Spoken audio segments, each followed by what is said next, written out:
आज एक दुःखद घटना घडली. हो, निश्चितच महाराष्ट्राचे उपमुख्यमंत्री ज्यांनी कायम वेळ पाळली, पण काळाने काही वेळ पाळली नाही बरं. हो, काळाने माननीय उपमुख्यमंत्री अजितदादा पवार यांना नेलेलं आहे. या काळाच्या तडाख्यातून कोणी सुटलं नाही, पण अशी काही व्यक्तिमत्व गेल्यानंतर निश्चितच अंतःकरणाला हुरहुर लागते. त्यांना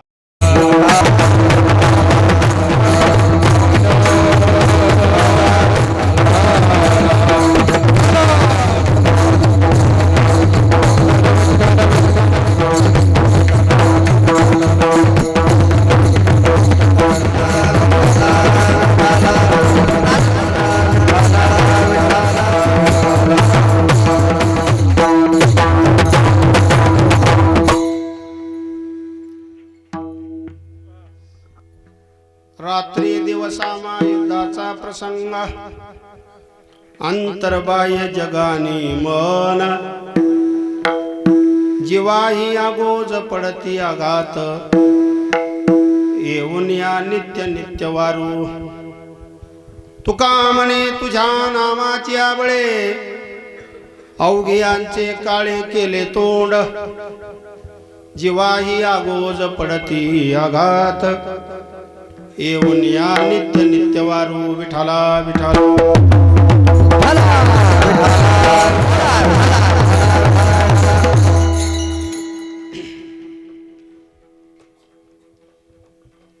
रात्री दिवसामा युद्धाचा प्रसंग, अंतर्बाह्य जगानी मन,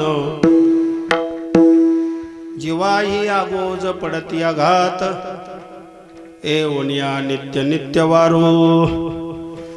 कीर्तना करता निवडलेला अभंग जगद्गुरु संत श्रेष्ठ वैराग्याचे महामेरू श्री संत तुकोबराय यांचा त्यांच्याच अभंग गाथ्यामध्ये जी काही वेगवेगळी प्रकरणं आहे, त्या वेगवेगळ्या प्रकरणापैकी नाम महात्म्य सांगणारं प्रकरण, त्याला आपण नाम प्रकरण म्हणू. त्या प्रकरणातील हा अभंग. या अभंगामध्ये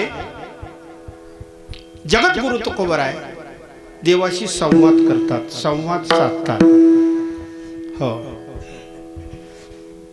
बरं का, देवाशी संवाद साधतात. कोणता संवाद साधतात, काय सांगतात की हे देवा, आमच्या जीवनामध्ये युद्धाचा प्रसंग आहे. तो युद्धाचा प्रसंग कसा, याच्या विश्लेषणार्थ प्रथम चरणाचा उत्तरार्ध आहे, अंतर्बाह्य मन आणि जग. मी नेहमी सांगत असतो, जगद्गुरु तुकोबरायांची अभंग गाथा म्हणजे वारकरी संप्रदायामध्ये पंचम वेद मानलेला आहे, हे तुम्हाला माहिती आहे. पण पंचम वेदच का मानला याचं कारण सांगतो पहिला बरं का. वेदाचे सिद्धांत, शास्त्राचे सिद्धांत, पुराणाचे सिद्धांत, सगळे सिद्धांत जसं ज्ञानोबरायांनी ज्ञानेश्वरीच्या मराठी मायबोली भाषेमध्ये सगळे सिद्धांत सांगितले, तसंच जगद्गुरु तुकोबरायांनी आपल्या या अभंगामधून हे सगळे सिद्धांत सांगितले. म्हणून जगद्गुरु तुकोबरायांचा अभंग गाथा म्हणजे पंचम वेद मानलेला आहे. हो, हे साधं वाङ्मय नाही. ऐकताय का? जगद्गुरु तुकोबरायांचे अभंग म्हणजे हे साधं सोपं गणित नाही. सांगतो ना मी तुम्हाला, काही गोष्टी समजायला सोप्या असतात, पण आचरण करायला अवघड असतात. शब्द, त्या शब्दाचा अर्थ आणि शब्दार्थाच्या पलीकडे भावार्थ, असे ते क्रम आहेत, असे ते टप्पे आहेत. हो, आणि म्हणून बरं का, जगद्गुरु तुकोबरायांचा जो अवतार आहे तो याच्याच करता आहे. जसा माऊलींचा अवतार ज्ञान समाजाला होण्याकरता प्रमाणे तुम्हाला माहिती आहे, तसंच तुकोबरायांचा अवतार सुद्धा त्याच्याच करता आहे. या सगळ्याला काय झालं पाहिजे, ज्ञान झालं पाहिजे. कशाने पोट भरत नाही सांगू का मी तुम्हाला. पैसा महत्वाचा आहे, सत्ता महत्वाची आहे, ऐश्वर्य महत्वाचं आहे, भोग महत्वाचे आहे, पण त्याच्यापेक्षा जास्त महत्वाचं जर काय असेल तर ज्ञान आहे. आज एक दुःखद घटना घडली. हो, निश्चितच महाराष्ट्राचे उपमुख्यमंत्री ज्यांनी कायम वेळ पाळली, पण काळाने काही वेळ पाळली नाही बरं. हो, काळाने माननीय उपमुख्यमंत्री अजितदादा पवार यांना नेलेलं आहे. या काळाच्या तडाख्यातून कोणी सुटलं नाही, पण अशी काही व्यक्तिमत्व गेल्यानंतर निश्चितच अंतकरणाला हुरहुर लागते. त्यांना आपण वारकरी संप्रदायाच्या वतीने श्रद्धांजली समर्पित करू आणि कीर्तनाला आरंभ करू. विठाला. संवाद कोणी करायचा, कोणाशी करायचा हे पहिलं क्लिअर करतो.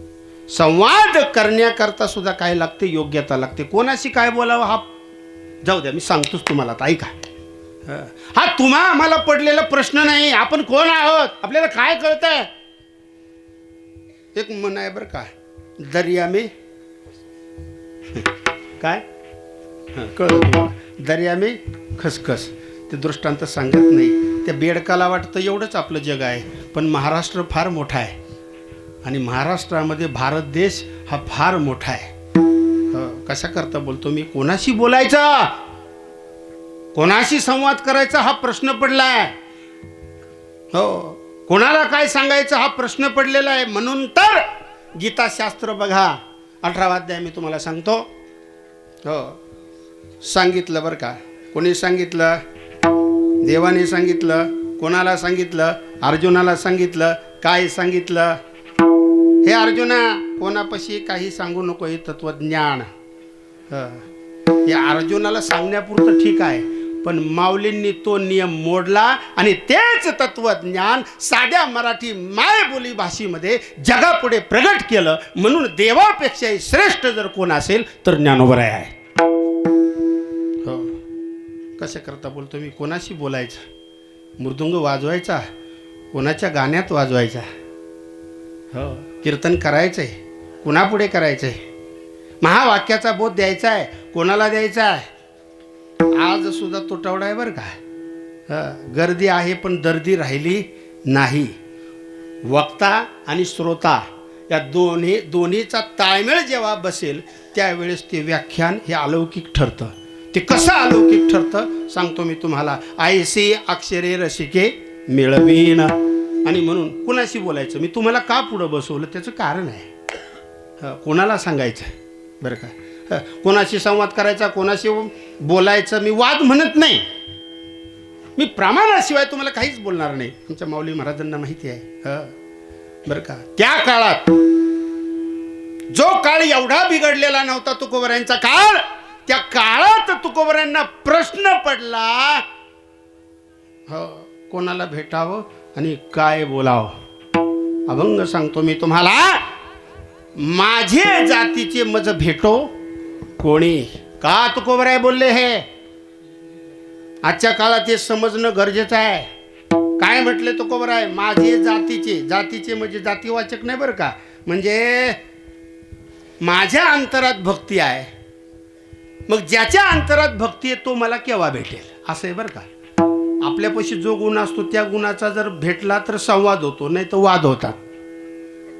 बरोबर आहे ना. मी सांगतो ना तुम्हाला, वादे वादे जे आहे ते तत्वबोधाहा आणि वादे वादे जे आहे ते हाणामारी. म्हणून असं म्हटलेलं आहे बरं का, करू आवडीने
करू आवडीने वाद, तुमच्या सुखाचा संवाद. मी पुढे चलतो आता बरं का.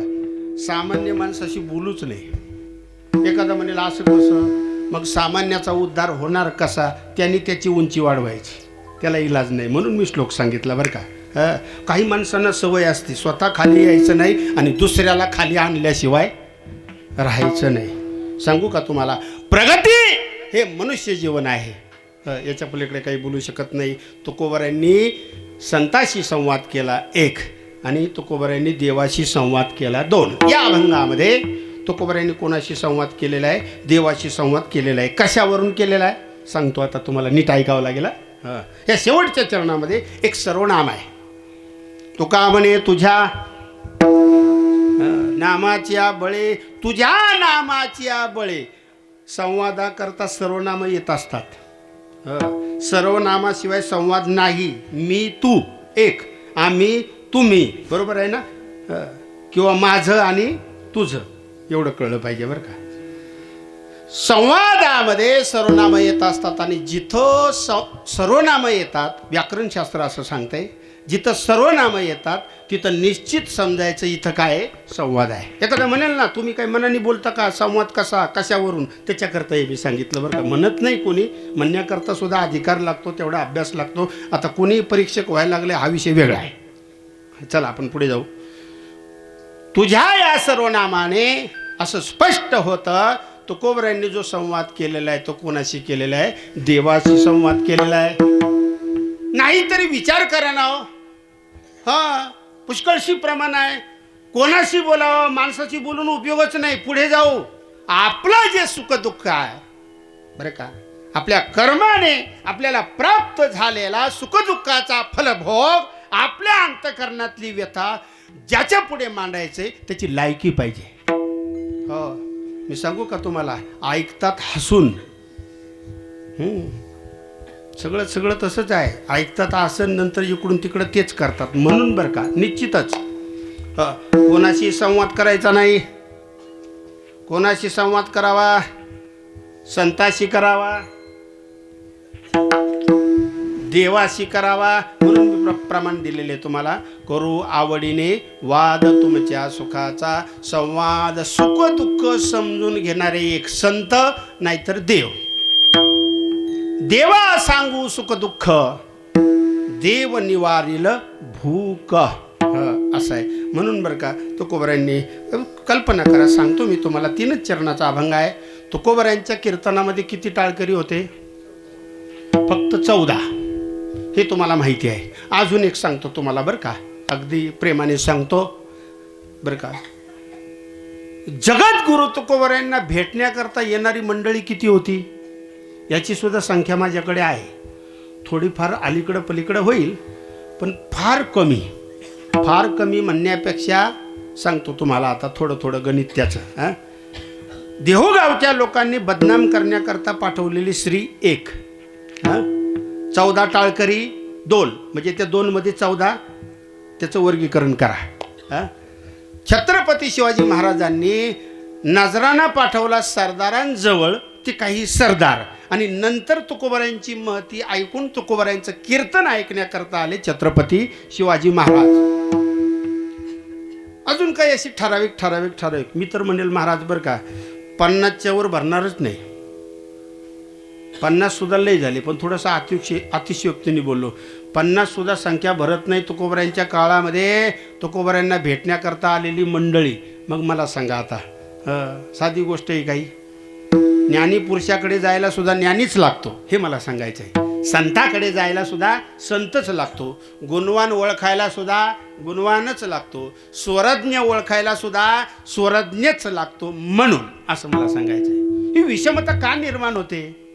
कपाळाला आठ्या पडतात कधी कधी, नाही का? पडतात का नाही? पडतात की काहींच्या.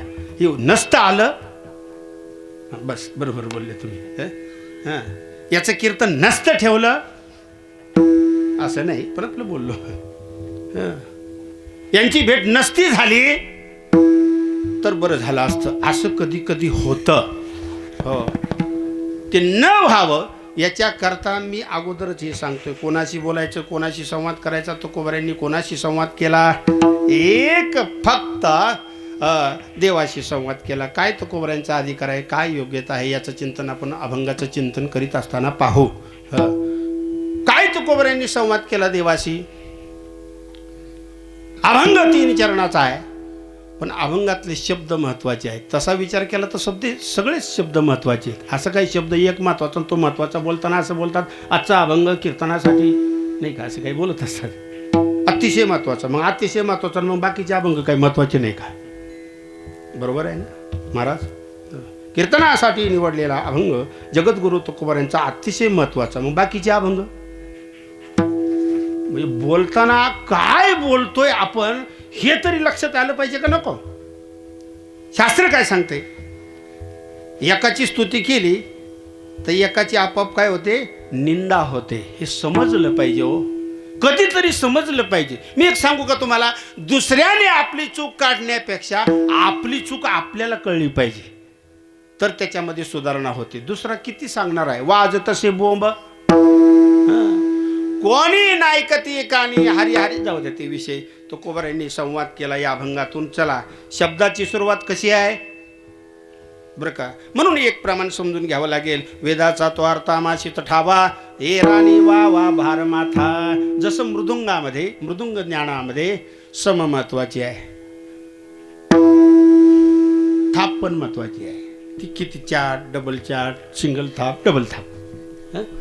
मी सहज सांगतो बरं का. गाण्यामध्ये स्वर महत्वाचा आहे. जो राग निवडलेला आहे गाण्याकरता त्याच रागात गायचं. मिश्र करायचा असेल तर त्या रागाला पोषक स्वर ते घ्यायचे. इतकं विरोधार्थी जमत नाही. भीमपलासमध्ये भैरवी नाही जमत. भीमपलासमध्ये भैरवी नाही. हा, बागेश्वरी थोडेफार स्वर तुम्ही घेऊ शकता, फार तर एखादा स्वर काफीचा घेऊ शकता. काफी म्हणजे प्यायची नाही बरं का. ते सगळं ज्ञानच लागतं. प्रपंचाचं ज्ञान सर्वालाच आहे, संसाराचं ज्ञान कुणाला नाही. तर माता भगिनी बसलेले, त्यांना काय सांगायची गरज आहे का संसार कसा करायचा. तरी लोक का रोज सांगतात संसार असा करायचा, हेच मला कळत नाही. बरोबर आहे ना. संसार असा आहे, संसार तसा आहे, संसार दुःखरूप आहे, संसार आहे. तो अभंग नाही असं नाही, लक्षात घ्यायचं आहे. जे कळत नाही, माझा मुद्दा समजून घ्या. जे समजत नाही ना ते समजून घ्यायचं आहे. शब्द आपल्याला समजून घ्यायचे तुकोबऱ्यांचे बरा. कसे शब्द आहेत मी विषय सांगत होतो. माऊली महाराज, वेदाचा तो अर्थ आम्हाशीच ठावा. मी म्हणतो वेद जाऊ द्या, इथं सत्यनारायण नीट वाचता येत नाही, अशी परिस्थिती आहे. पण एक सांगतो मी तुम्हाला जाता जाता, कळल्याशिवाय पर्याय नाही. हे सांगू का तुम्हाला, स्वर चांगला लागावा असं जर वाटत असेल तर बेसूर बाजूला काढावं लागेल. ताल व्यवस्थिशीर, लय, सम, मात्रा त्याच्यामध्ये असेल तर तसंच करावं लागेल. जे चुकीचं जे आहे ना ते बाजूला करायचं.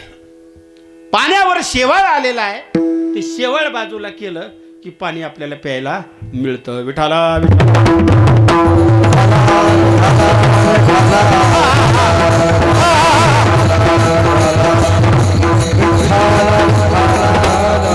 काय सांगतो मी, वेदाचा अर्थ जाऊ द्या. जाऊ द्या म्हणजे आपल्याला कळत नाही म्हणून बरं का, नाही तर वेदापासूनच सगळं आहे हे समजून घ्या. चला, एकपट आणि दुप्पट कोणताही बोल असेल, मला काही शिकवायचं नाही, आपलं सहज उदाहरण आलंय म्हणून सांगतोय. दीर्घ तगडी दहा, दीर्घ तगडी दहा, अदीर्घ तगडी दहा, आ धा घे तीट घेन तडा न दहा, अदीर्घ तगडी दहा दीर्घत घे घे घे घे दीर्घ तगडी दहा दीर्घत घे घे घे घे दीर्घ तगडी दहा दीर्घत. हा दुप्पट झाला आणि एकपट वेगळा. हे कळलं पाहिजे ना. हो, चला आपण पुढे जाऊ. मी काय सांगतो लक्षात घ्या, वेद नाही कळणार, आपल्याला समजूच शकत नाही. मला तर नाही समजू शकत, आपलं स्पष्ट बोलतो. चला, पण मराठी व्याकरण तर समजलं पाहिजे का नको. अहो, आता हस केला ज्ञानोबऱ्यांनी, साधी गोष्ट नाही. 9033 ओव्या केल्या. जगद्गुरु तुकोबऱ्यांनी 4092 अभंग केले. नका समजू दे संपूर्ण ज्ञानेश्वरी, एक ओवी कळली एक अनुभवली तरी बाद झालं. नामामणी ग्रंथ हो, तसा सगळे अभंग जरी नाही समजले, एक अभंग समजला आणि समजून आपल्या कृतीत उतरला तरी जीवनाचा काय उद्धार आहे. सांगू तुम्हाला माऊलींचं उदाहरण, ज्ञानेश्वरी मधला अमृताचा एक थेंब पोटात जाऊ द्या. येते का लक्षात? अमृताचा एक थेंब पोटात जाऊ द्या, नाहीतर बरं सांगतोच आता माऊलींची ओवी सांगतो. असं कुठं ऐकलं का अमृताच्या सागरामध्ये नाका तोंडात अमृत गेलं आणि बुडून मेला? असं होत नाही ना. कारण आहे त्याचं अमृत नाही की जे कानी मृत्यू कथा. तसंच आहे बरं. काही माणसं शिष्ट आहेत, काही माणसं गर्विष्ठ आहे. बरं, गर्व येण्याकरता काहीतरी पाहिजे ना. काळी नकटी सुद्धा रुबाब करते म्हणजे अवघड आहे. म्हणजे माझा अर्थ समजून घ्या बरं. म्हणजे माता भगिनी तुमच्याकरता नाही बोललो, नाही तर व्हायचं व्हायरल उद्या. अरे प्रश्न आहे ना, ज्याला काही येत नाही ते पाय वाकडी करून बसते. गुरु पुढे, संता पुढे, महाराजांपुढे बसायचं कसं हे तर कळलं पाहिजे. जाऊ द्या, व्याकरणाची भाषा सांगतोय तुकोबारायांचं. अहो काय तुकाराम महाराज, एक सांगतोच तुम्हाला गंमत बरं का. कोण तुकाराम महाराज, कोण तुकाराम महाराज म्हणून रामेश्वर भट्ट देहू गावामध्ये फिरत होते. नीट आहे का? हो. काय तुकोबारायांचं महत्व आहे, काय तुकाराम महाराजांचा अधिकार आहे, काय तुकाराम महाराजांची योग्यता आहे, सगळेच वर्णन करतात. बघू म्हणले गावात जाऊन. गेले देहू गावात. तर सारवणाऱ्या ज्या महिला होत्या घरापुढे, अंगण सारवणाऱ्या, त्या सुद्धा म्हणत होत्या अभंग. या नावे खरे अद्वैत, न करी रे संग, राहे रे निच्छळ, लागोने दिमळ ममतेचा. एक माऊली ताशी अंगण शेणाने सारवता सारवता म्हणत होती, नको ब्रह्मज्ञान आत्मस्थिती भाव, नको ब्रह्मज्ञान आत्मस्थिती भाव, मी भक्त तो देव ऐसे करी. कोण म्हणत होती? अभंग काय साधा आहे का हा? ब्रह्मज्ञान नको म्हणतीये कोण? एक महिला. अंगण सारवता सारवता आणि हे ऐकतय कोण? रामेश्वर. आश्चर्यचकित झाला. काय बोलावं, ज्या गावातली महिला जर असं म्हणत असेल नको ब्रह्मज्ञान आत्मस्थिती भाव किंवा न करी रे संग राहे रे निश्चळ, त्या गावातले श्री संत तुकोबाराय किती अधिकाराचे असतील. तिथंच तो असा आश्चर्यचकित झाला. कशा करता बोलतोय हे मी? तुकोबारायांची भाषा जी आहे, शब्द जे आहे, वेदाचे सिद्धांत जाऊ द्या, शब्द साधे साधे आहेत दिसायला, पण समजायला. एक सांगू का तुम्हाला, शब्दार्थ समजण्याकरता अभ्यास लागतो बरं का. शब्दार्थ समजण्याकरता अभ्यास लागतो आणि भावार्थ शब्दातला समजण्याकरता श्री गुरुची कृपा लागते. नाही तर समजणारे काही कमी आहेत का? ब्रह्मज्ञान कोणाला कळत नाही, तत्वज्ञान कोणाला कळत नाही, पण आहे. त्या पणचं उत्तर मला द्यायचं नाही. फार गोड शब्द आहे बघा. 3 चरणाचा अभंग आहे. देवाशी संवाद केला, ज्या शब्दाने सुरुवात केली ते शब्द कोणते आहे? रात्री, दिवस. हा महायुद्धाचा प्रसंग गाथ्यामध्ये रात्री आहे आणि बोलताना पदच्छेदामध्ये आपल्याला त्याचा अर्थ घेण्याकरता, तो अर्थ लागण्याकरता रात्रंदिवस असं आपल्याला बोलावं लागतं. विठाला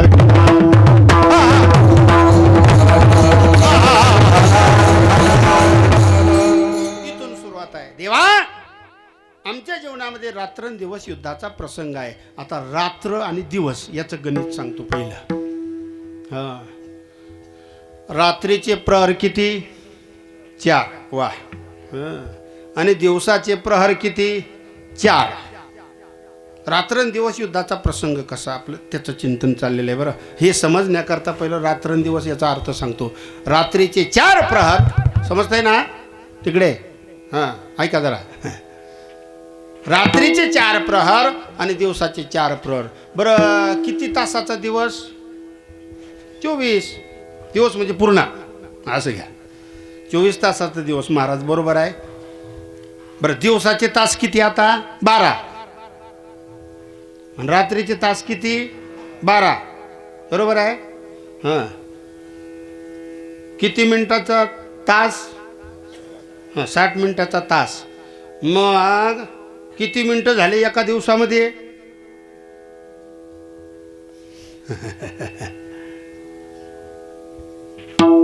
असं लक्ष द्या. कळलं तुम्हाला? एका तासामध्ये, कळतंय का? एका तासामध्ये मिनिट किती? 60. मग 60 गुणिले 24 किती झाले मिनिटं? हां, मग इतकं अवघड असतं ते तर चाललंय मिनिटाचंच, सेकंदाचं लांबच राहिलं. हां, सेकंदाच्या पुढे एक गणित आमच्या तुकोबाऱ्यांनी मांडलेले, निमिष म्हणतात त्याला. हां, मी का बोलतो हे बरं का, त्याचं कारण आहे. माणसाला वाटतंय समजतंय, याचं काय म्हणलंय, तुकोबाऱ्यांनी सांगितलं रात्रंदिवस आम्हा युद्धाचा प्रसंग झाला, कळलं आम्हाला. बरोबर आहे. आता 700 गुणा तुम्ही 740 मिनिट. हो काय, 60 गुणिले 12. बरं जाऊ दे, नंतर हिशोब करा. एका मिनिटामध्ये किती सेकंद? मुली हुशार आहे तिथं, वाटतायत हाय का नाही कुणास ठाऊक. हां, वा, माझं गणित कधी फेल जात नाही बरं का, म्हणून तुम्हाला इकडून तिकडं बसवलं. मी कोणी मला माहीत नाही, पण असे श्रोते पाहिजे. हां, एका मिनिटामध्ये किती सेकंद? 60. हां, मग 60 मिनिटामध्ये किती सेकंद? 8,000 80,000. 740 मिनिटं 24 तास. एवढं गणित आहे काळाचं. मी सांगतो ना, काळाचं गणित ज्याला कळलं नाही त्याचा काळ येतो, आणि ज्याला काळ कळला त्याचा काळ येतो. काय कळलं? हां, कळलं की नाही? ज्याला काळ कळला नाही त्याचा काळ येतो. कोणता येतो? मारिती, तोडीती, झोडीती. आणि ज्याला काळ कळला त्याचा काळ येतो. जगा काळ खाई. असं एक काळाचं गणित आहे. निश्चितच काळाचं गणित कळलं पाहिजे. चला वेळेचं सांगतो मी बरं. रात्री दिवस, रात्रंदिवस. हां, आता आम्हा एक सर्वनाम आलं, मी अर्थच सांगणार आहे, मी टाइमपास करणार नाही. आम्हा हे सर्वनाम आणि तुझ्या हे सर्वनाम. आम्हा हे आत्मवाचक सर्वनाम स्वतः करता, म्हणजे जगद्गुरु तुकोबराय करता, आणि तुझ्या नामाची आबळे तुझ्या हे सर्वनाम देवा करता. म्हणून मी सुरुवातीलाच सांगितलेलं आहे, संवादा करता सर्वनाम लागतात. एक मी तू, आम्ही तुम्ही, माझा तुझा, अशा पद्धतीचं हे चिंतन आहे. आता मला सांगा, सोपं आहे का? सोपं नाही बरं. बघायचं आहे. रात्रंदिवस कोणाच्या जेवणामध्ये? आमच्या जेवणामध्ये तुकोबाराय स्वतःविषयी सांगतात. कधी कधी स्वतःविषयी सुद्धा बोलावं लागतं, सांगावं लागतं स्वतःविषयी. पण काय सांगायचं आणि कुणापुढे सांगायचं हा विषय समजला पाहिजे. चला, आमच्या जेवणामध्ये युद्धाचा प्रसंग आहे. आता कोणत्या युद्धाचा प्रसंग सांगतो आता बरं. कोणत्या युद्धाचा प्रसंग? माणसाच्या जीवनामध्ये सुद्धा युद्ध आहेच की. युद्ध म्हणजे संघर्ष, असा त्याचा अर्थ घ्या. कोणाच्या जीवनात युद्ध नाही म्हणजे याचा अर्थ कोणाच्या जीवनात संघर्ष नाही. अहो, संघर्षाशिवाय माणूसच नाही, आणि ज्याच्या जीवनात संघर्ष नाही तो माणूसच नाही. तेच वाक्य रिपीट केलं. अहो, जो काम करतो ना त्याच्याकडूनच चूक होते. जो कामच करीत नाही त्याच्याकडून चूक होण्याचं काही कारणच नाही. पामराच्या जीवनामध्ये संघर्ष आहे, त्या संघर्षाचा विषय आपल्याला घ्यायचा नाही. तो कोणता संघर्ष? विषय भोगा करता. एका वाक्यात सांगितलं, विषयी गोंधळ गाजतसे. जिज्ञासूच्या जीवनात संघर्ष आहे, साधकाच्या जीवनात संघर्ष आहे. त्या अगोदर विषयी जो सांगितलेला आहे त्या विषयी जो आहे त्याच्या जीवनात सुद्धा संघर्ष आहे, म्हणजे युद्ध आहे. ते कोणतं? त्याला सुद्धा संसार करावा लागतो. कसा करावा लागतो? कसा करावा लागतो? सत्यवादी करी संसार सकळ. आता खऱ्या अर्थाने तसा संसार करण्याकरता सुद्धा संघर्षच आहे ना. ग्रस्थाश्रम येते का लक्षात? ग्रस्थाश्रम करणं, संसार करणं इतकं सोपं आहे का? बाबा इथं बसलेत, तुम्ही इथपर्यंत आलात म्हणजे 75-80 काय वय असेल, सहज आला का? रात्री निघाले सकाळी आला असं नाही ना. बालपण गेला असेल, तरुणपण गेला असेल, वृद्धावस्था चाललेली आहे. अनेक प्रकारच्या हाल अपेष्टा सुखदुःख सहन करून इथपर्यंत आलेला. जो संसारी आहे त्याच्या जीवनात सुद्धा युद्ध आहे, हे मला सांगायचंय. पुढे जाऊ आपण आता. साधकाच्या जीवनात युद्ध आहे. कसं? ज्ञानोबरांच्या ओव्या सांगतो. संघर्ष करावा लागतो ना त्याला. एक सांग का तुम्हाला, चांगलं करायचं म्हटलं की विघ्न आलंच, आणि चुकीचं करायचं म्हटलं की विघ्नाचा संबंधच येत नाही. बघा ना तुम्ही, चांगलं करायचा याचा त्रास, त्याचा त्रास, त्याचा त्रास, सगळ्याचा त्रास आहे. करेक्ट पखवाज लावायला गेला तर काहीतरी प्रॉब्लेम निर्माण होतो. म्हणजे तो जो असेल तो तसंच आहे. चांगलं तुम्ही काही करायचा, समाजसेवा करायला जा, त्रास होणार. घर स्वच्छ करा, माता भगिनी हो, त्रास होणार. चांगलं जे म्हणून कराल त्याच्यामध्ये त्रास आहे. सांगतो तुम्हाला मी, कीर्तनात एकाग्र वृत्तीने कीर्तन ऐकायचं. त्रास आहे का नाही? आहेच ना त्रास. आता ज्याला समजतंय त्याला त्रास नाही, पण ज्याला समजत नाही त्याला त्रासच आहे ना. आजचं कीर्तन आम्हाला काही कळलं नाही, मग आता त्याच्या पुढं काय नाचावं का? अरे एवढं तर समजून घ्या बाबा. समजलं नाही काय करा. बघा मी कशा कर, हे संघर्ष, हे युद्धच आहे. पावले आहे. कृतयुगातली परिस्थिती वेगळी होती, त्रेतायुगातली परिस्थिती, द्वापार युगातली परिस्थिती, पण कलियुगामध्ये इतका विक्षेप आहे. आणि त्यातल्या त्यात आता तर काही बोलायचं कारणच नाही. घरात विक्षेप, दारात विक्षेप, गल्लीत विक्षेप, गावात विक्षेप. बरोबर आहे ना? फाट्यावर जा विक्षेप. कसा विक्षेप ते काय मी सांगत नाही तुम्हाला, एवढी वेळ नाही. रस्त्याने तुम्ही गाडी चालवा, कोणतरी आपल्याला गाडी आडवी मारल्याशिवाय हा विक्षेपच आहे ना. घरी म्हणते बायको तुम्हाला काही कळत नाही, तर कुणाला ताणच आहे ना. कळते का? हा विक्षेपच आहे ना. पत्नी म्हणते तुम्हाला काही कळत नाही, हा विक्षेपच आहे. पोरही म्हणतात मोठी झाल्यानंतर तुम्ही शांत बसा, तुम्हाला काही अक्कल नाही.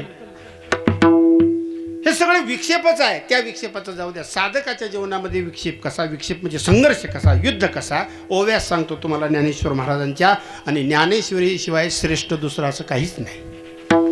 जगद्गुरु तुकोबरांच्या अभंग गाथ्याशिवाय श्रेष्ठ काही नाही. ते तर समजेल ना. मग सांगतो आता बरं.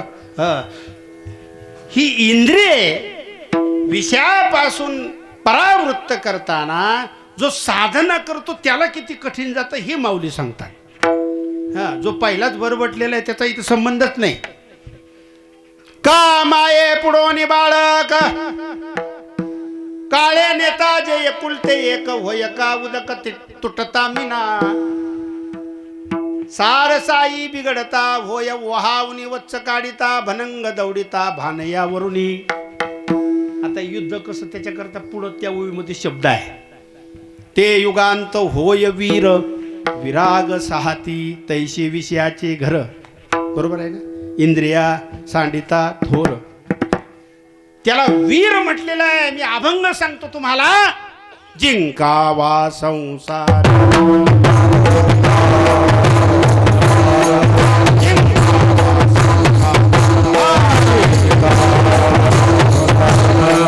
नावे तरी सुर,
जिंकावा संसार,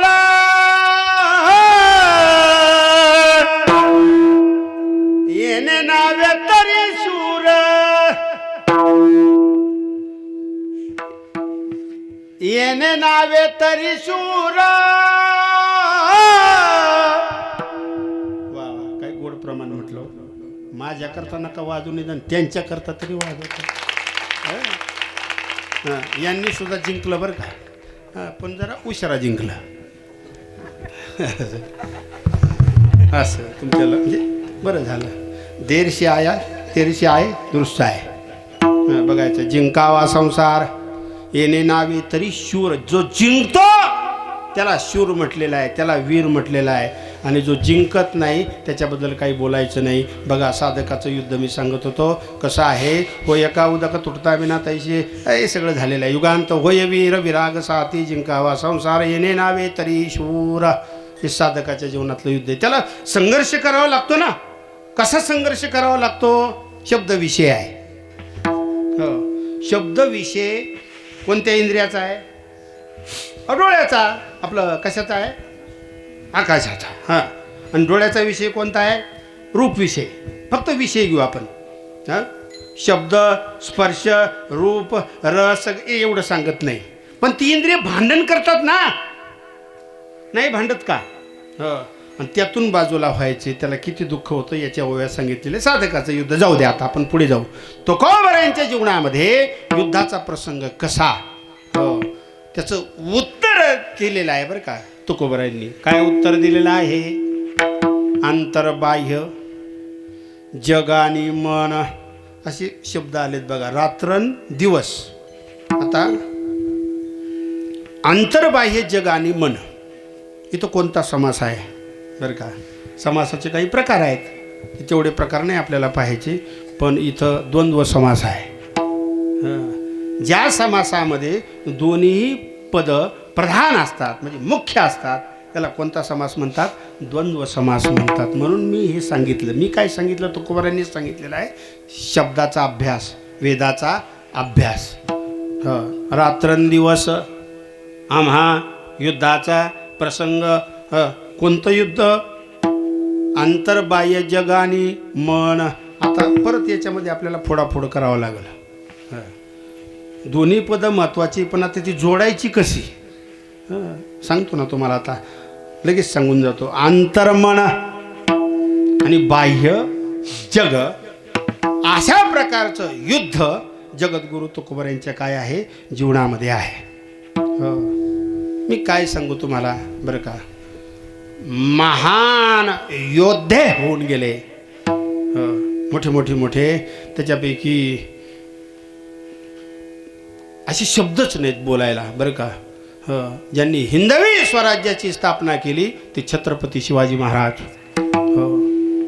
काही युद्ध केलं. युद्ध करायला लावलं आणि युद्ध केलं. मला जास्त त्या विषयावर बोलायचं नाही, फक्त अभंगातला अर्थ सांगायचा आहे. 12 12 24 36 तास घोड्यावरून येणं एवढं सोपं आहे का हो? घोडा माहिती आहे का? घोडा ते शिवाजी महाराजांचं घोडं होतं.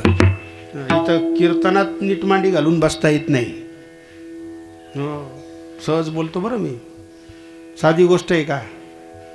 किती तास? 12 बघा ते काय असेल ते. अजून पुढे सांगू का तुम्हाला? बघायचं आहे. स्कॉर्पिओ गाडीचा प्रवास 8 तास सहन होत नाही समाजाला, लोकाला. हे तर खरं आहे का नाही? 2-2 तासाला गाडी थांबते चहा पाण्या करता. मोठ्या मोठ्या गाडीत 5-6 तासाचा प्रवास सहन होत नाही. ऊन वारा पाऊस. कसा छत्रपती शिवाजी महाराजांनी प्रवास केला असेल. म्हणून राजे ते राजे. त्यांच्या जीवनात युद्धाचा प्रसंग आहे. कसं कसं युद्ध करण्याकरता धूर्त बुद्धी चातुर्य अभ्यास या सगळ्याच गोष्टी लागतात.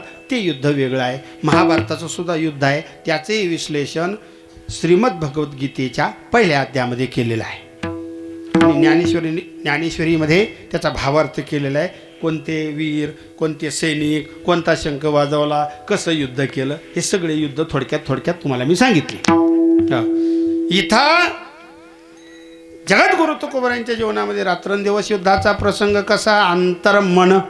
त्याचा अर्थ सांगतो मी. अंतर्मन आणि बाह्य जग.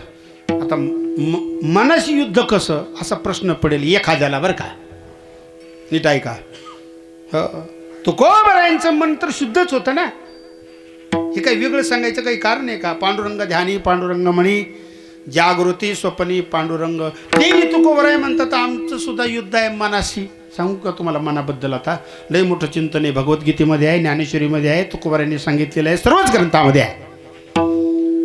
बघा ना श्लोक, चंचलमी मन कृष्ण प्रमाथी बलवद्रडम तस्याहम निग्रम मन्ये वायुरीव सुदुष्करम. चंचलम एवढंच बोलायचं. आता ते पुढचं जाऊ द्या. मन कसं आहे? चंचल आहे. कुणी सांगितलं हे? बघा आता. हां, सगळं ताणच आहे थोडा, पण हो द्यात ना थोडा ताण, होईल थोडा त्रास, पण गुण हमखास असं आहे. मन चंचल आणि पुन्हा माऊली सांगतात मन चपळ आहे. त्या संबंधाने ओव्या आहेत बरं का. आणि जगद्गुरु तुकोबराय सांगतात, क्रम येतोय का लक्षात? बहुत चंचल चपल जाता ये लगे, जाता ये लगे, जाता ये लगे. बहुत चंचल जाता ये लगे, जाता ये लगे.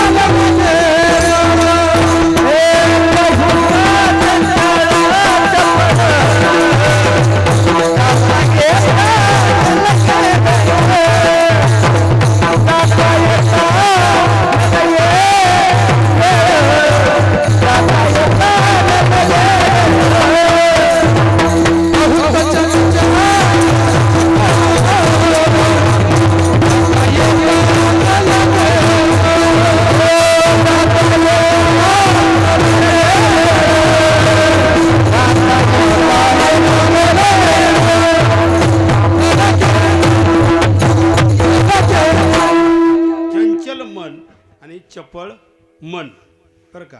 आणि महाराजांनी प्रमाण आत्ताच दिलेलं आहे, बहुत चंचळ चपळ. आता मला सांगा, चंचलता हा मनाचा सद्गुण आहे का अवगुण आहे? हां बरोबर आहे. हां, चंचलता हा मनाचा अवगुण आहे आणि चपळता हा मनाचा अवगुण नाही, हा सद्गुण आहे. आणि अशा या मनाच्या ठिकाणी चंचलताही आहे आणि चपळताही आहे, हे दोन्ही पण आहे. आता त्या प्रत्येकाचा अर्थ काय तुकोबराय म्हणतात? अंतर्बाह्य जग आणि मन, शरीर आणि मन बरं का, याचा संबंध लक्षात घ्यायचा आहे. शरीर दिसतं, स्थूल शरीर, ते काय मी सांगायला पाहिजे का?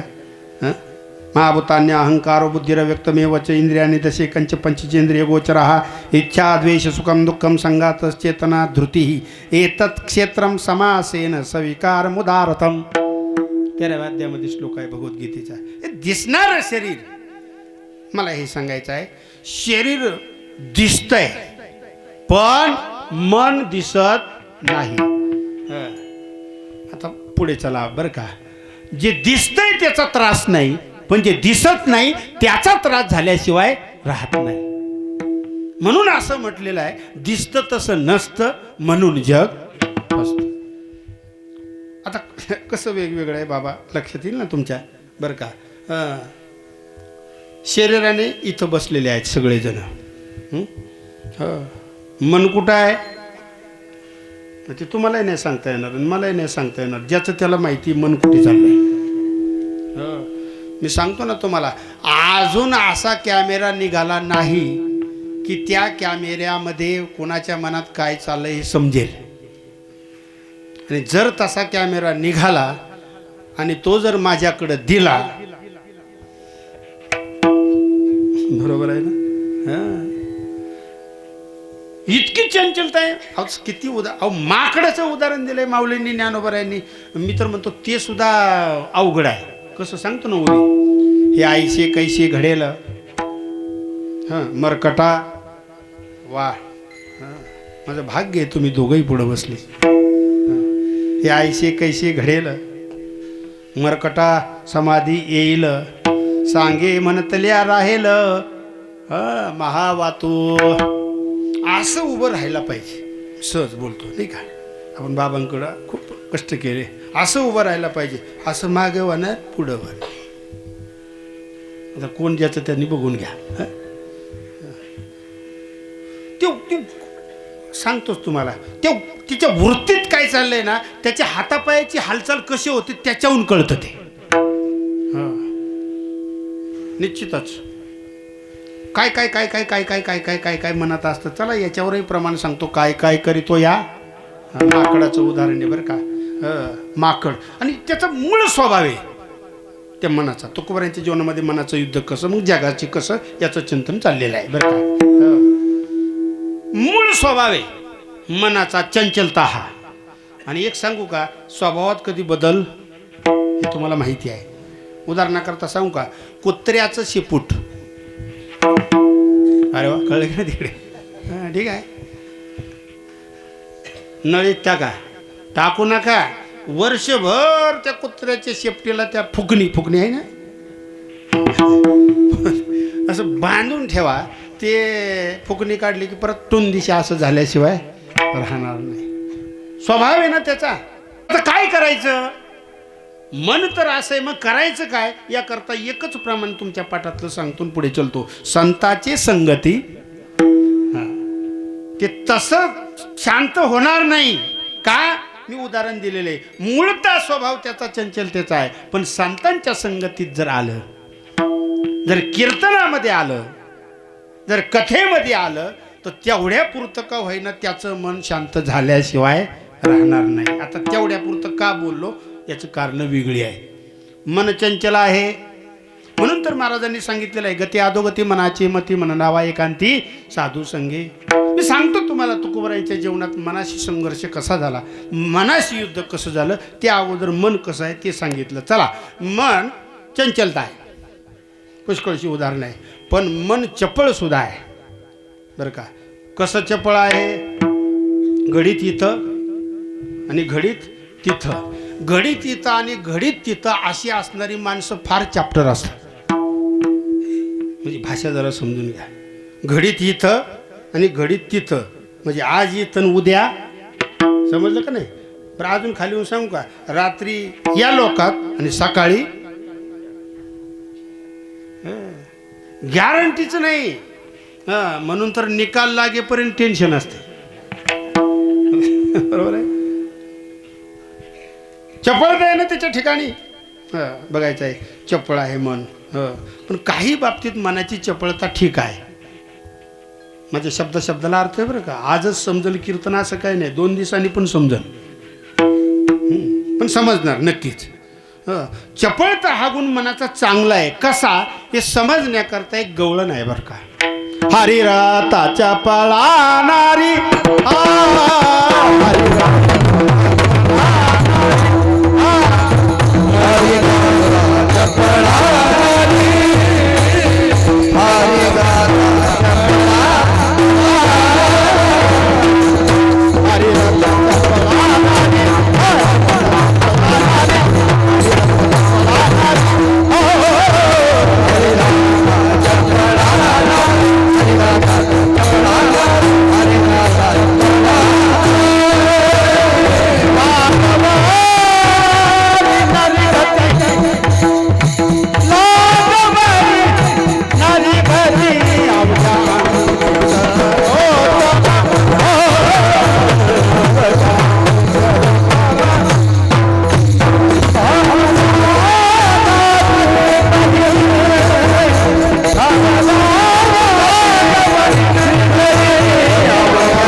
हे कशा करता सांगितलं. चपळा नारी तो काल्याचा विषय आहे.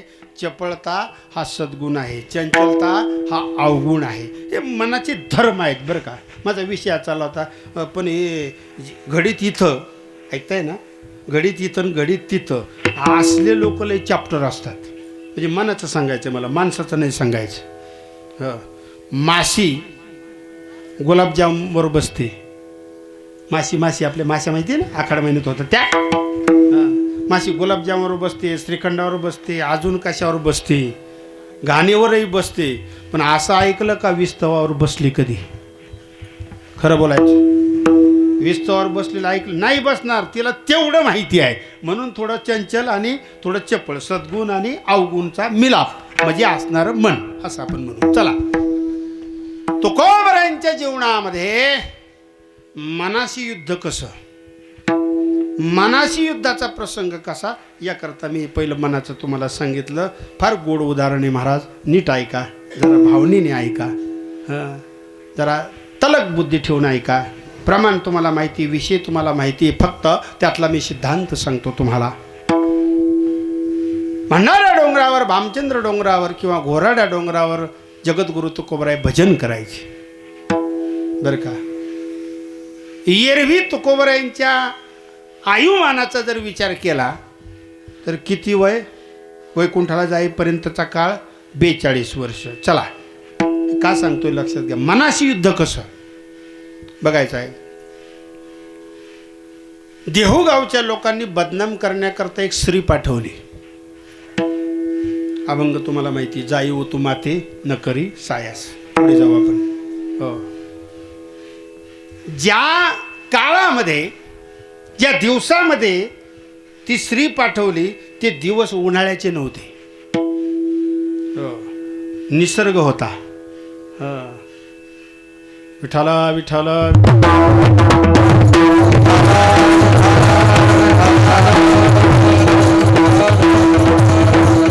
निसर्ग होता, पाणी होतं, काही दुष्काळ नव्हता, सगळीकडे हिरवगार, हिरवळ दाटी चोहीकडे असं झुळझुळ पाणी वाहणारं असा सगळा निसर्ग डोंगरावर. तिथं तुकोबराय काय करीत होते, भजन करीत होते. आता मला वाटतं तुमच्या लक्षात आलं असेल. आणि एक स्त्री पाठवली तुकोबरायांना बदनाम करण्याकरता. ती स्त्री व्यंगात्मक हावभाव करू लागली. बघा, ही साधी बाब नाही बरं. एक सुंदर स्त्री, तिला मातेचा दर्जा देऊन परत पाठवायचं हे बोलण्या इतकं सोपं नाही. मन आहे ना. सांगतो तुम्हाला, अजून पुढे चालू उदाहरण तेवढंच सांगायचं होतं मला. रस्त्याने जाताना बरं का बाबा, रस्त्याने जाताना $10 पडला बरं का, आणि तो मागच्याने पाहिला. त्यांनी पुढच्याला सांगितलं नाही, पण हळूहळू चालत त्याने इकडं तिकडं पाहिलं आणि त्या $10वर काय ठेवला, कळलं ना, पाय ठेवला. का ठेवला, कुणाच्या लक्षात येऊ नये म्हणून. पण मला तुमच्या लक्षात आणून द्यावं लागते. असा पाय ठेवला, इकडं तिकडं पाहिलं आणि तो $1 काय टाकला त्यांनी, खिशात टाकला. याचा अर्थ फार वेगळा आहे. इतकं सोपं नाही. आणि म्हणून ज्याच्या ठिकाणी वैराग्य असतं ना ते कायम कडक असतं, आणि जो लाफट असतो ना तो गोड बोलल्याशिवाय राहत नाही. बघा समजलं तर. म्हणून तर तुकोबरायांची भाषा सौम्य पण आहे आणि तीक्ष्ण उत्तरे हाती घेऊन बाण फिरी. ज्याचं आचरण आहे, ज्याच्या क्रिया आहेत, जो परमार्थ करतो, ज्याच्या जीवनामध्ये सदाचार आहे, त्याची शिस्त जरा वेगळीच असते. तुम्ही बस्ता बांधायला गेला लग्नाचा, उदाहरण सांगतो, तर ज्या दुकानात, कापड दुकानात जाता ना तुम्ही बस्ता बांधायला लग्नाकरता, बस्ता म्हणतात त्याला, कपडे साड्या लुगडे काय मानपानाचे घेण्याकरता, ज्या दुकानात तुम्ही जाता तो दुकानदार तुम्हाला गोड बोलतो. या पाटील बसा, चहा आणा, थंड आणा, कॉफी आणा. का, त्याला पुढं कापायचं असतं. बरोबर आहे ना. त्याचं बिल तुमच्याकडून घेणार नाही, पण डबल लावल्याशिवाय राहणार नाही. धर्माचे पालन करणे पाखंड खंडन. मी कशा करता सांगतो, मनाशी युद्ध. बरं अजून पुढे जाऊ आपण. काय वाटलं असेल तुकोबरायांच्या मनाला, बघा ना. संसारामध्ये कमी अधिक झालं तुकोबरायांनी सांगितलं, बरे झाले देवा निघाले. पण एक दिवस तुकोबरायांच्या जीवनामध्ये असा आला की तुकोबराय सुद्धा धाय मोकलून रडले बर का. जगाच्या उद्धारा करता केलेला गाथा, जगाचा माथा ठिकाण्यावर यावा म्हणून केलेला गाथा ज्यावेळेस लोकांनी पाण्यात बुडवायला लावला, त्यावेळेस मात्र तुकोबरायांचं मन, अंतकरण सद्गदित झालं. म्हणून हा युद्धाचा प्रसंग अंतर्मन, रात्री दिवसामा युद्धाचा प्रसंग. आणि बाह्य जगाचा विचार करताना आता तो तरी काय करायचा आहे, लोक इकडूनही बोलणार तिकडूनही बोलणार, ते अनुभवलं तुकोबरायांनी. म्हणून अभंग केला, लग्न करू जाता म्हणती मातला नगरिता झाला नपुसो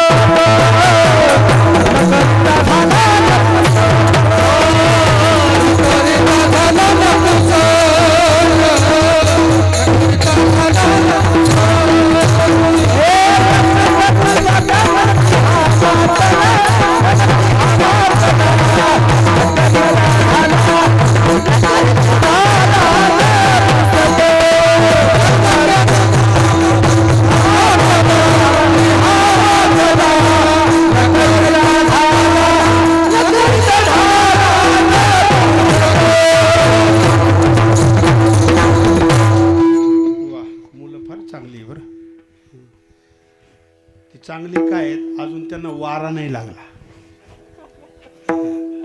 वारा लागणारे इकडं तिकडं पळतात. खरंच आहे ना, अहंकाराचा वारा न लागो राजस. फार गोड बोलायत बरं. चांगलं वाजवलं त्यांनी टाळ वगैरे. कोणत्या संस्थेतली मला माहीत नाही, गावातलीच आहे संस्था. वा वा. खरंच त्यांना धन्यवाद देतो. शेवटी नाही म्हटलं तरी त्यांच्यामुळे हा आनंद आहे. चला, लग्न करू जाता म्हणती माताला, न करती म्हणता, भाऊ बोलो जाता, पुढचं तुम्ही म्हणा, म्हणजे माहिती आहे काय. भाऊ बोलो जाता म्हणती वाचाळ, न बोलता म्हणती घर. हां, कधी गेलंच नाही तर अहंकारी म्हणतात, सारखं गेलं तर येता जाता त्यांनी घर बुडवलं म्हणतात. दोन्ही इकूनही बोलतात, काही इकूनही चालतात आणि तिकूनही चालतात. तसं नाही बरं. एकच मार्ग धरला पाहिजे, भक्ती मार्ग हळूची धरा. काळदंड कुंभ यातना थोरा कार्य अगोरा दच कशानं चालता चालता थोडंसं विषयांतर केलं. बाह्य जग. हो, का मुक्ताईने ज्ञानोबरायांना सांगितलं, माऊली जगाचं मनावर घेऊ नका, कारण जगाने जे तुम्हाला शब्द वापरलेले आहेत ते जगही मिथ्या आहे आणि ते शब्द सुद्धा काय मिथ्या आहे. मग क्लेश मानून तरी कशाला घेता, शब्द शस्त्रे झाले क्लेश, संती मानावा उपदेशा. बाह्य जगताशी संघर्ष केला. एक सांगू का तुम्हाला, एखाद्या वेळेस म्हणजे मनाशी युद्ध करणं, साधक असेल, सिद्ध असेल, ज्ञानी असेल, संत असेल, तो त्याच्यावर मात करू शकतो. पण बाह्य जगाशी सामना करणं एवढं सोपं नाही. काय चुकीचं आहे का? आपलेच ज्या वेळेस आपला घात करतात त्यावेळेस कोणापुढे गारानं मांडायचं. असंच आहे सगळीकडं. बाहेरच्याचा त्रास नाही, घरच्याचा त्रास आहे. म्हणजे हे बाह्य जगतातले. पुढे जाऊ आपण. आंतर बाह्य जग आणि मन, आंतर मन आणि बाह्य जग, या दोन्हीशी काय आहे संघर्ष आहे, म्हणजे युद्ध आहे आमच्या जीवनामध्ये. असं तुकोबरायांनी सांगितलं पहिल्या चरणामध्ये. रात्रंदिवस आम्हा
सोडून दिली तर मी दिली कॅश. म्हणजे आपलं तुम्ही दिले नाही असं नाही, कधी कधी मात्रा खावी लागते. रात्री दिवसा महायुद्धाचा प्रसंग, अंतर्बाह्य जग आणि मन, बाह्य जग आणि मन असा आमच्या जीवनामध्ये युद्धाचा प्रसंग आहे.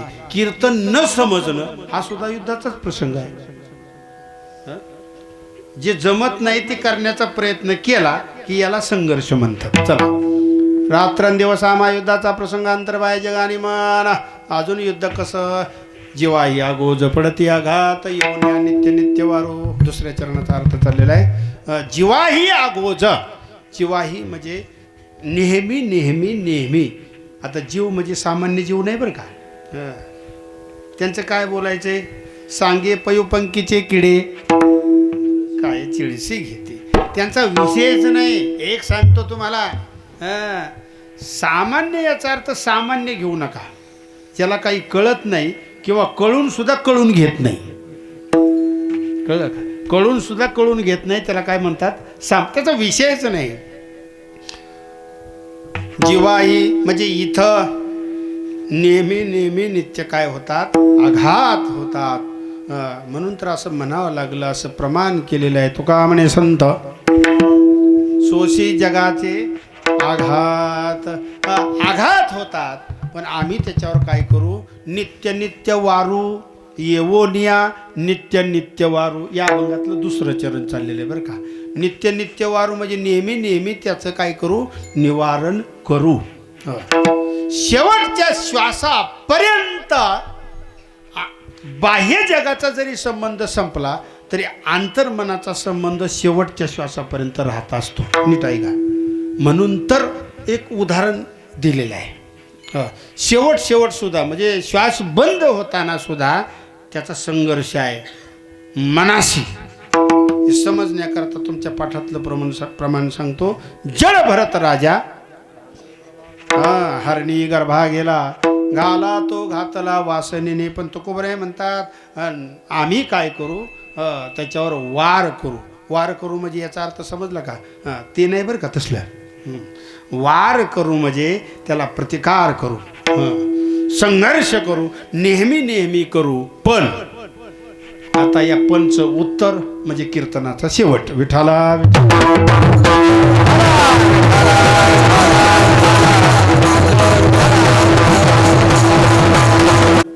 देवाचं म्हणून युद्धामध्ये विजय झाला, नाही तर झाला नसता.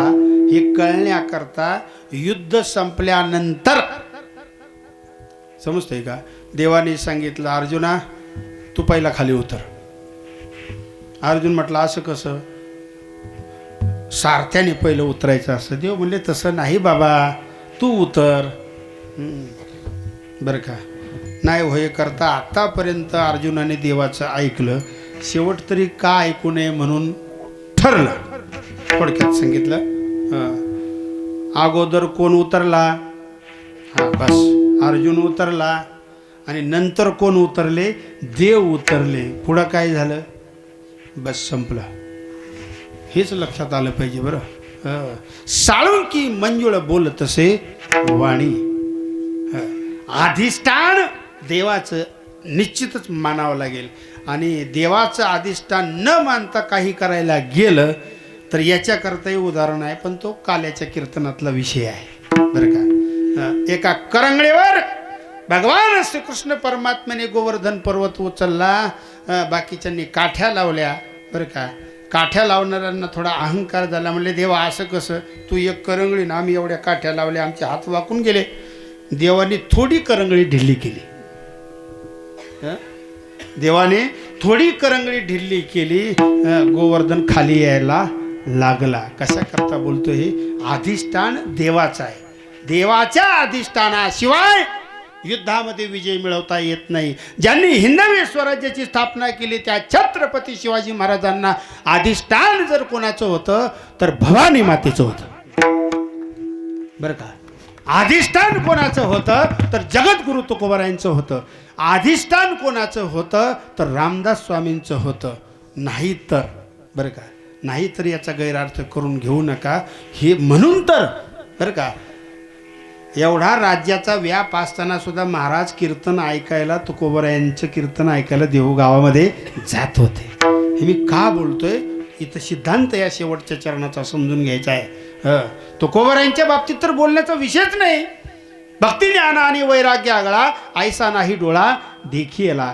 ज्यांचे पाय भूमीला लागल्यानंतर भूमी सुद्धा विठ्ठल विठ्ठल नामाचं काय करीत होती, चिंतन करीत होती. अशा तुकोबरायांची भक्ती ज्ञान विरक्ती काय सांगायचंय. धन्य तुकोबा समर्थतेने केला हा पुरुषार्थ. तरी पण आपण समजून घ्यायचं बरं. तुकोबराय देवाला बोलतायत, देवाशी संवाद करतायत. मी अगोदरच सांगितलं बरं. देवा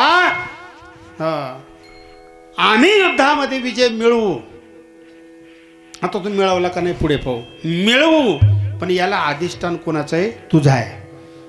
अर्थात तुझं म्हणजे नामाचं. तू का म्हणे तुझ्या नामाच्या बळे, नामाचा आधार आहे, नामाची शक्ती आहे, म्हणजेच भक्तीची शक्ती, भक्तीचा आधार. शेवटी युद्धामध्ये तुकोबरांनी विजय मिळवला का नाही हे समजून घेऊ या शेवटच्या चरणाच्या उत्तरार्धात. अवघियाचे काळे केले, अवघियाचे काळे केले, अवघियाचे काळे केले, अवघियाचे काळे केले.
तुका म्हणे तुझ्या नामाची बळे हे सुद्धा भगवंताच्याच आधाराने बरं का.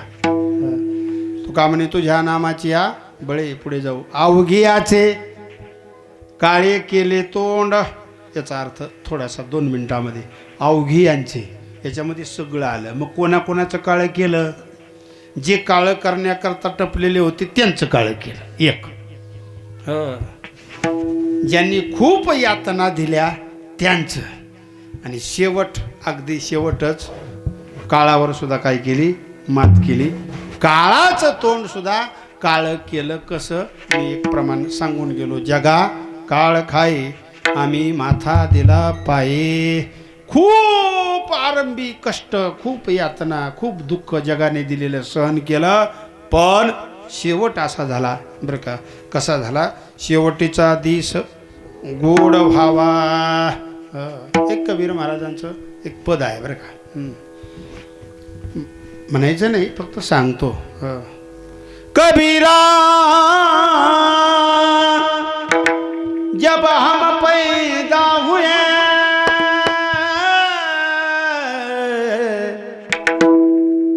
बरोबर आहे. जग हसे हम रोए.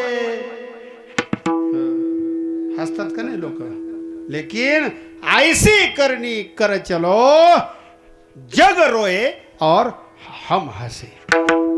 तसंच आहे तुकोबारायांचं. बरं सारं गाव तुकोबारायांना वाट लावण्याकरता आलं वैकुंठाला. गाव आलं यात काही नवल नाही, पण देव वैकुंठाला नेण्याकरता आला. अवघियाचे काळे केले तोंड जेव्हाही आगोज पडते आघात. येऊन या नित्य नित्यवारो विठोबार.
प्रसंगांतरबाह्य जगानी म्हण जेव्हाही आगोज पडत्या घात. येऊन या नित्य नित्यवारू. तुका म्हणे तुझ्या नामाची बळे अवघियाचे काळे केले तोंड जेव्हाही आगोज पडत्या घात. येऊन या नित्य नित्यवारू. 3 चरणाचा जगद्गुरु तुकोबारायांचा अभंग, पण अर्थाने गहन असणारा. तुकोबारायांच्या जीवनामध्ये काय आहे हे समजून सांगितलं तुकोबारायांनी. देवाच्या संवादाच्या निमित्ताने तुम्हा आम्हाला चालू असलेला हा अखंड हरिनाम सप्ताह गंगापूर गंगादेवी संस्थान प्रतिवर्षाप्रमाणे आणि आज सेवेचा योग सर्व ग्रामस्थांच्या सर्व भाविकांच्या वतीने बरं का. ज्यांचं सौजन्य आहे ते बळीराज रसवंती, श्री लालासाहेब दत्तू मिंडन आणि आप्पासाहेब लालासाहेब मिंड. तर बघायचं आहे. आणि या सगळ्याचं श्रेय बरं का आमची परमस्नेही श्रीकृष्णा काठे या सगळ्याच्या माध्यमातून हा योग आला. एकच वाक्य बोलतो, कीर्तन किती रंगलं याच्यापेक्षा कीर्तन कुणी केलं हे जरा महत्त्वाचं आहे. रंगणं गरजेचं आहे, पण रंगण्यापेक्षा चित्तामध्ये बोध किती झाला, सिद्धांत आपल्या हृदयामध्ये किती उतरला. काही वर्षापूर्वी कीर्तनात अंतःकरण परिवर्तन व्हायचं. ऐशी कीर्तन मर्यादा आहे संताच्या घरची आणि त्या परंपरेत त्या नियमात ही कीर्तन इथं होत आहेत. निश्चितच जे जे सहकार्य करणारे असतील त्यांना धन्यवाद देतो. अकल्प आयुष्य व्हावे तया कुळा माझी या सकळा हरच्या दासा.